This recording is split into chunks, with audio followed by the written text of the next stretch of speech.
My dear brothers and sisters, the first thing that we should notice in this gospel is ambition. Ambition.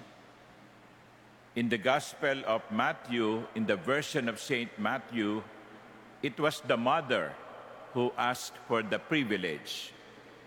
But in the Gospel of Mark, it was James and John, the two brothers, who asked for the privilege. There's nothing wrong with having ambition. There's nothing wrong with having a dream. In fact, it is wrong when someone, a person, does not have an ambition. You must have something to aspire for, pangarap, nais na marating. That is why Jesus did not condemn the request. Hindi sila sinabihan na, masyado kayong ambisyoso, ha? No. No. But rather, Jesus asked them, can you drink the cup? Are you willing to sacrifice for your ambition? Are you willing to offer your lives for the ambition, for the dream? Kasi kuminsan, ganyan ang problema ng marami sa atin. May pangarap, pero gusto lang sarap. Ayaw ng hirap. Ang sabi ni Jesus, kung may pangarap ka, maganda. Pero dapat maging handa ka sa paghihirap. Hindi lang sarap. So what are we willing to sacrifice for our dream? What are we willing to do in order to achieve our pangarap?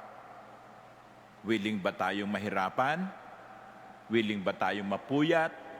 Willing ba tayong mapagod? Willing ba tayong magsakripisyo? Sapagkat ang isang pangarap ay mananatili lamang pangarap kung hindi ito paghihirapan. Ulitin ko, ang pangarap ay mananatili lamang pangarap kung hindi ito paghihirapan.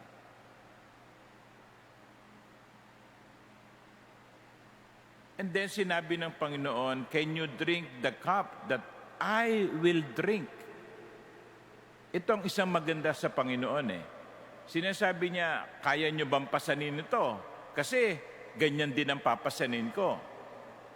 Hindi niya sinasabing pasanin niyo yan at bahala kayo sa buhay niyo. Hindi. Ang sabi niya, yan ba'y kaya niyong pasanin kung paanong ito'y akin ding papasanin? I think Jesus is not only a good teacher, Jesus is also a good leader. Because a good leader is someone who does what he commands. Kasi yung ibang mga leader, ganito eh, no? Oh, magtiis kayo ha? No? Magtiis kayo. Mahirap ang buhay, magtiis kayo. Pero siya hindi nagtitiis.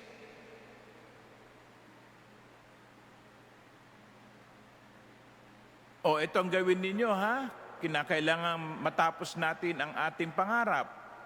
Pero siya hindi kumikilos. Hindi ganun ng Panginoon. Katunayan, siya ang unang magsasakripisyo. Siya ang unang mahihirapan.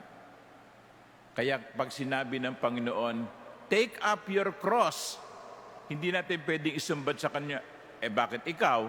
Hindi. Kasi sasabihin sa atin ni Jesus, take up your cross just as I did. Yan. Kaya siya credible bilang leader. Ginagawa niya ang kanyang sinasabi. Pero mga minamahal kong kapatid, the third point that I would like to drive is this. This is one segment of the life of James and John. But we cannot judge their lives simply by one segment.